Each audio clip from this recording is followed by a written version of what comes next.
ನಮಸ್ಕಾರ ಸ್ನೇಹಿತರೆ, ಸಿಂಪಲ್ ಆಗಿ ಒಂದು ಅಡುಗೆಗೆ ಸ್ವಾಗತ. ಇವತ್ತು ಸೌತೆಕಾಯಿ ಗೊಜ್ಜು ಮಾಡ್ತಾ ಇದ್ದೀನಿ. ಅನ್ನಕ್ಕಂತೂ ತುಂಬ ಚೆನ್ನಾಗೇ ಇರುತ್ತೆ, ಜೊತೆಗೆ ಚಪಾತಿಗೆ ಅಥವಾ ಅಕ್ಕಿ ರೊಟ್ಟಿ ಈ ಥರ ಮಾಡಿಕೊಂಡ್ರೂ ತುಂಬ ಚೆನ್ನಾಗಿರುತ್ತೆ. ಮಾಡೋದು ಕೂಡ ತುಂಬ ಸರಳ. ಹೇಗೆ ಮಾಡೋದು ಅಂತ ನೋಡೋಣ. ಈಗ ಮೊದಲನೇದಾಗಿ ನಾನು ಒಂದು ಮಸಾಲೆ ಹುರ್ಕೋತಾ ಇದ್ದೀನಿ. 1 ಸ್ಪೂನ್ನಷ್ಟು ಕಡಲೆಬೇಳೆ, 1 ಸ್ಪೂನ್ನಷ್ಟು ಉದ್ದಿನಬೇಳೆ ಹಾಕ್ಕೊಂಡು ಸಣ್ಣ ಊರಿನಲ್ಲಿ ಇದನ್ನು ಹಸಿ ವಾಸನೆ ಹೋಗೋ ತನಕ ಹುರ್ಕೋಬೇಕು. ಒಂದು ಅರ್ಧ ಮುಕ್ಕಾಲು ಆಗಿದೆ ಅಂತಾದರೆ ನಾವು ಬೇರೆ ಪದಾರ್ಥಗಳನ್ನ ಸೇರಿಸ್ಕೋತಾ ಹೋಗೋಣ. ಈಗ ಸ್ವಲ್ಪ ಕಲರು ಚೇಂಜ್ ಆಗ್ತಾ ಇದೆ. ಈಗ ನಾನು ಒಂದು 1/4 ಸ್ಪೂನ್ನಷ್ಟು ಮೆಂತ್ಯ, ಒಂದು 5ರಿಂದ 6 ಮೆಣಸಿನ್ಕಾಯಿ ಈ ಥರ ಮುರ್ಕೊಂಡಿರೋ ಅಂಥದ್ದನ್ನು ಹಾಕ್ಕೊಂಡು ಹುರ್ಕೋತಾ ಇದ್ದೀನಿ. ಚೆನ್ನಾಗಿ ಗರ್ಗರಿಯಾಗಿ ಆಗಬೇಕು. ಹಸಿ ವಾಸನೆ ಎಲ್ಲ ಹೋಗಿ ಒಳ್ಳೆ ಕಲರ್ ಬರಬೇಕು. ನೋಡಿ, ಬಂದಿದೆ. ಈಗ ಸ್ವಿಚ್ ಆಫ್ ಮಾಡಿಕೊಂಡು ಇದನ್ನು ಒಂದು ತಟ್ಟೆಗೆ ಹಾಕ್ಕೊಂಡು ಬಿಡೋಣ. ಈಗ ಇದಾದ ನಂತರ ಇದಕ್ಕೆ 2 ಸ್ಪೂನ್ನಷ್ಟು ಬಿಳಿ ಎಳ್ಳನ್ನ ಹಾಕ್ಕೊಂಡು ಚೆನ್ನಾಗಿ ಚಟಪಟ ಅನ್ನೋ ತನಕ ಹುರ್ಕೋಬೇಕು. ಆಗಿದೆ, ಇದನ್ನು ಕೂಡ ಹಾಕ್ಕೊಂಡು ಆರಕ್ಕೆ ಬಿಡೋಣ.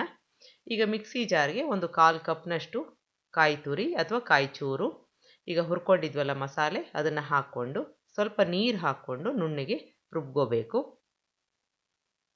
ಈಗ ರುಬ್ಕೊಂಡಿದ್ದು ಆಗಿದೆ. ಈಗ ಒಂದು ಬಾಣಲೆ ಇಟ್ಕೊಂಡಿದ್ದೀನಿ. ಅದಕ್ಕೆ 3 ಸ್ಪೂನ್ನಷ್ಟು ಎಣ್ಣೆ ಹಾಕ್ಕೊಂಡು ಚೆನ್ನಾಗಿ ಕಾದ ನಂತರ ಒಂದು ಅರ್ಧ ಸ್ಪೂನ್ನಷ್ಟು ಸಾಸಿವೆ ಚೆನ್ನಾಗಿ ಚಟಪಟ ಅನ್ನಬೇಕು. ಒಂದು 1/4 ಚಮಚದಷ್ಟು ಹಿಂಗೆ ಹಾಕ್ಕೋತಾ ಇದ್ದೀನಿ.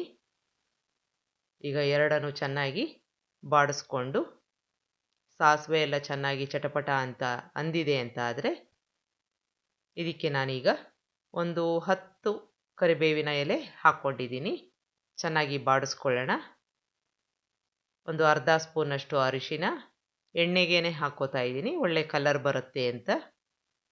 ಈಗ ಇದಕ್ಕೆ ಸಣ್ಣ ಸಣ್ಣ 2 ಸೌತೆಕಾಯಿನ ಸಣ್ಣದಾಗಿ ಹೆಚ್ಚಿರೋ ಅಂಥದ್ದನ್ನು ಹಾಕ್ಕೊಂಡಿದ್ದೀನಿ. ಸಿಪ್ಪೆ ತೆಗೆದಿಲ್ಲ, ನೀವು ಬೇಕಾದರೆ ಸಿಪ್ಪೆ ತೆಕ್ಕೋಬೋದು. ಎಳೆದಾಗಿದೆ, ಹಾಗಾಗಿ ನಾನು ಸಿಪ್ಪೆ ತೆಗೆದಿಲ್ಲ. ಒಂದು 3ರಿಂದ 4 ನಿಮಿಷ ಇದನ್ನು ಎಣ್ಣೆಯಲ್ಲಿ ಬಾಡಿಸ್ಕೋಬೇಕು.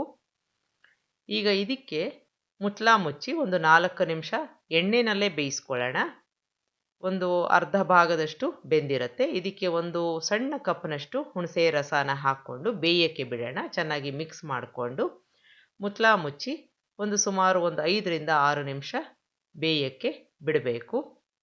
ಈಗ ನೋಡಿ, ಸುಮಾರಾಗಿ ಬೆಂದಿದೆ, ಕಲರ್ ಕೂಡ ಚೇಂಜ್ ಆಗಿದೆ. ಇದಕ್ಕೆ ನಾವು ರುಬ್ಕೊಂಡಿದ್ವಲ್ಲ ಮಸಾಲೆ, ಅದನ್ನು ಹಾಕ್ಕೋತಾ ಇದ್ದೀನಿ. ಸ್ವಲ್ಪ ನೀರು ಕೂಡ ಹಾಕ್ಕೋತಾ ಇದ್ದೀನಿ.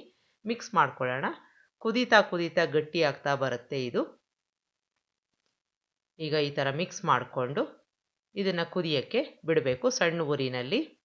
ಇದಕ್ಕೆ 3 ಸ್ಪೂನ್ನಷ್ಟು ಬೆಲ್ಲ ಹಾಕ್ಕೊಂಡಿದ್ದೀನಿ. ರುಚಿಗೆ ತಕ್ಕಷ್ಟು ಉಪ್ಪು ಹಾಕ್ಕೋಬೇಕು.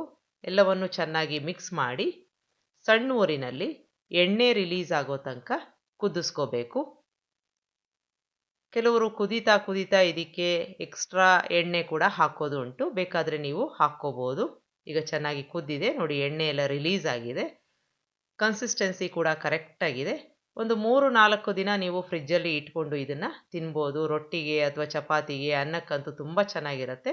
ಒಂದು ಸಲ ಮಾಡಿ ನೋಡಿ. ನಿಮಗೆ ಈ ರೆಸಿಪಿ ಇಷ್ಟ ಆದಲ್ಲಿ ಲೈಕ್ ಮಾಡಿ, ಶೇರ್ ಮಾಡಿ, ಕಮೆಂಟ್ ಮಾಡಿ, ಚಾನಲ್ಗೆ ಸಬ್ಸ್ಕ್ರೈಬ್ ಮಾಡಿ. ನಮಸ್ಕಾರ.